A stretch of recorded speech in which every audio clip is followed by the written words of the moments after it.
दानिश तैमूर खूबसूरत सुपरस्टार और काबिल तारीफ अदाकार, मॉडल और बेहतरीन मेज़बान भी हैं। दानिश तैमूर तवील अरसे से इंडस्ट्री में काम कर रहे हैं। वो शुरू से ही अपनी अच्छी परफॉर्मेंस से मुद्दाओं को मुतासर करते आ रहे हैं। उनकी वीडियो में आपके साथ शेयर करेंगे दानिश तैमूर की ज़िंदगी के दिलचस्प हक़ाइक़, दानिश तैमूर के करियर, उनके बहन भाइयों के बारे में और दानिश तैमूर की कंप्लीट बायोग्राफी, जो आपके लिए बहुत इन्फॉर्मेटिव होगी और यकीनन आपको बहुत पसंद आएगी। चलिए वीडियो का बाकायदा आगाज़ करते हैं, लेकिन इससे पहले आपसे एक रिक्वेस्ट है, अगर चैनल पर नए हैं तो चैनल को ज़रूर सब्सक्राइब कर लें।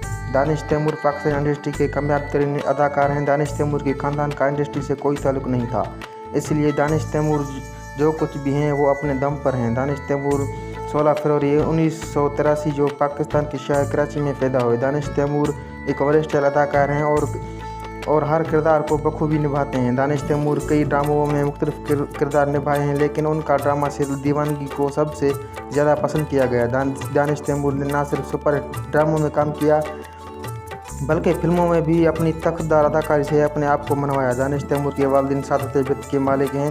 दानिश तैमूर का शुमार इन अदाकारों में होता है जो बेहतरीन अदाकारी, परकशी शख्सियत के बायस अपने मुद्दाओं को दिलों पर राज करते हैं। आपको दानिश तैमूर की अदाकारी पसंद है या मेज़बानी? कमेंट सेक्शन में अपनी कीमती राय ज़रूर बताइएगा। अगर आपको वीडियो पसंद आए तो चैनल को ज़रूर सब्सक्राइब करिए। शुक्रिया।